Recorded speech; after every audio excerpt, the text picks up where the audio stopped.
11,000 সৈন্য নিয়ে মুসলিমরা এই উপমহাদেশে পা দিয়েছেন বা এই শহরটাতে পা দিয়েছেন, তখন তিনি মানে একটু ইতস্ত বোধ করেন মাত্র এই অল্প সংখ্যক লোক দিয়ে কিভাবে আসলে এই জায়গাটাকে জয় করা যায়।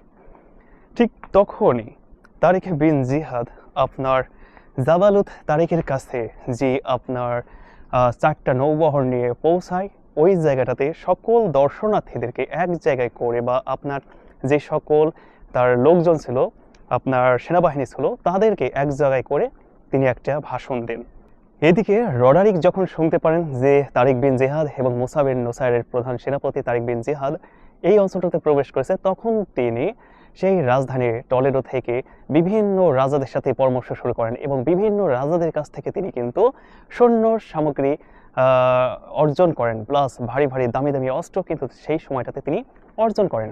অর্জন করার পরে এটাতে তার সৈন্য সংখ্যা দাঁড়ায় প্রায় 1 লক্ষের ওপরে।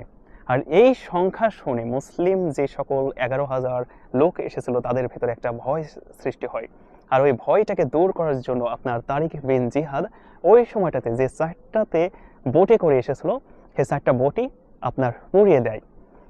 এই পুরানো দেখে আপনার ভেতর থেকে কিছু কিছু যে সৈন্য ছিল তারিকের পক্ষের, তারা বলে যে আপনি কেন পোড়ালেন। পোড়ানো শেষ হলে পরে আপনার জাতির উদ্দেশ্যে তারিক বিন জিহাদ একটা ভাষণ দেন। আপনাদের সামনে রয়েছে শত্রু আর আপনাদের পেছনে রয়েছে জিব্রাল্টার প্রণালী।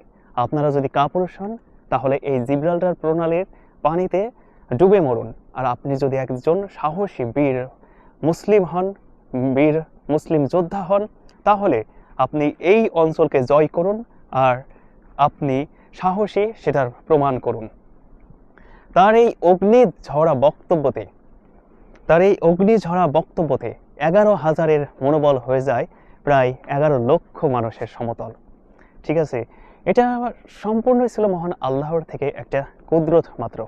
তখন তারা যুদ্ধের জন্য অবতীর্ণ হন এবং একটার পর একটা রাজ্য তারা জয় করেন। প্রথমত তারা কাডিজ, তারপরে মালাঙ্গা, তারপর এইরকম করতে করতে তারা